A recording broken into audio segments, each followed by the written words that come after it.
So friends, ಯಾರ್ಯಾರೆಲ್ಲ YouTube channel ಇದೆ ಈ ವಿಡಿಯೋನ ಪೂರ್ತಿಯಾಗಿ ನೋಡ್ರಿ. ಯಾಕಪ್ಪ ಅಂದರೆ ಯೂಟ್ಯೂಬ್ ಅವರು ಒಂದು ಹೊಸ ಫೀಚರ್ನ ಬಿಟ್ಟಿದ್ದಾರೆ. ಆ ಫೀಚರ್ ಏನಪ್ಪ ಅಂದರೆ ಯೂಟ್ಯೂಬ್ QR ಕೋಡ್ ಅಂತ. ಆ QR ಕೋಡ್ನ ಹೇಗೆ ಡೌನ್ಲೋಡ್ ಮಾಡೋದು ಅಂತ ಈ ವಿಡಿಯೋದಲ್ಲಿ ತಿಳಿಸ್ಕೊಡ್ತೀನಿ. 0 ಸಬ್ಸ್ಕ್ರೈಬರ್ಸ್ ಇದ್ದರೂ ಕೂಡ ಈ ಒಂದು ಫೀಚರ್ ಸಿಗುತ್ತೆ. ಈ QR ಕೋಡ್ನ ಹೇಗೆ ಡೌನ್ಲೋಡ್ ಮಾಡೋದಪ್ಪ ಅಂತ ಹೇಳ್ತೀನಿ. ಮೊದಲೆಲ್ಲ ನಿಮ್ಮ ಸ್ನೇಹಿತರಿಗೆ ನಿಮ್ಮ ಯೂಟ್ಯೂಬ್ ಚಾನಲ್ ಲಿಂಕನ್ನು ನೀವು ಸೆಂಡ್ ಮಾಡ್ತಾಯಿದ್ರಿ. ಈಗ ಹಾಗೇನು ಮಾಡಬೇಕಾಗಿಲ್ಲ. ಈ QR ಕೋಡ್ನ ನಿಮ್ಮ ಫ್ರೆಂಡ್ಸ್ಗೆ ಶೇರ್ ಮಾಡಿದರೆ ಸಾಕು. ನಿಮ್ಮ ಫ್ರೆಂಡ್ಸ್ ಈ QR ಕೋಡ್ನ ಸ್ಕ್ಯಾನ್ ಮಾಡಿದರೆ ನಿಮ್ಮ ಒಂದು ಯೂಟ್ಯೂಬ್ ಚಾನಲ್ ಡೈರೆಕ್ಟಾಗಿ ಓಪನ್ ಆಗುತ್ತೆ. ಆ QR ಕೋಡ್ನ ಹೇಗೆ ಡೌನ್ಲೋಡ್ ಮಾಡುವಂತ ಅಂತ ಈ ವಿಡಿಯೋದಲ್ಲಿ ತಿಳಿಸ್ಕೊಡ್ತೀನಿ. ಶುರು ಮಾಡೋಕ್ಕಿಂತ ಮುಂಚೆ ನೀವೇನಾದರೂ ನಮ್ಮ ಚಾನಲ್ನ ಫಸ್ಟ್ ಟೈಮ್ ನೋಡ್ತಾ ಇದ್ದರೆ ಈಗಲೇ ಚಾನಲ್ನ ಸಬ್ಸ್ಕ್ರೈಬ್ ಮಾಡಿಕೊಂಡು ಹಾಗೆ ಪಕ್ಕದಲ್ಲಿರುವ ಬೆಲ್ ಐಕನನ್ನು ಪ್ರೆಸ್ ಮಾಡಿ. ಬನ್ನಿ ಈಗ ಸ್ಕ್ರೀನ್ ರೆಕಾರ್ಡ್ ಮುಖಾಂತರ ನಿಮಗೆ QR ಕೋಡ್ನ ಡೌನ್ಲೋಡ್ ಹೇಗೆ ಮಾಡೋದು ಅಂತ ತಿಳಿಸ್ಕೊಡ್ತೀನಿ.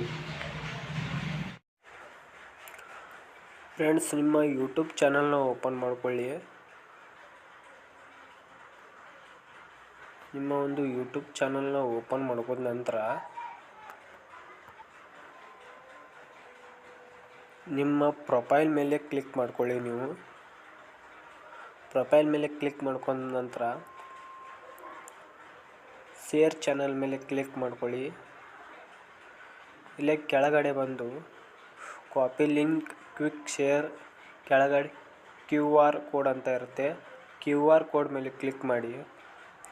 QR ಕೋಡ್ ಕ್ಲಿಕ್ ಮಾಡಿದ ಮೇಲೆ ಇಲ್ಲಿ ನಿಮ್ಮ ಯೂಟ್ಯೂಬ್ ಚಾನಲ್ನ ಒಂದು ಲಿಂಕನ್ನು ಸ್ಕ್ಯಾನರ್ ಮುಖಾಂತರ ಯೂಟ್ಯೂಬ್ ಅವರು ನಿಮಗೆ ಒಂದು ಫ್ಯೂಚರ್ನ ಕೊಟ್ಟಿರ್ತಾರೆ.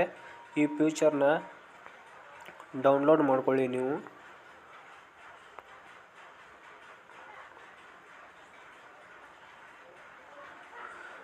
ಸೊ ಡೌನ್ಲೋಡ್ ಮಾಡ್ಕೊಂಡ ನಂತರ ಈ ಒಂದು QR ಕೋಡ್ ನಿಮ್ಮ ಗ್ಯಾಲರಿಯಲ್ಲಿ ಸೇವ್ ಆಗಿರುತ್ತೆ.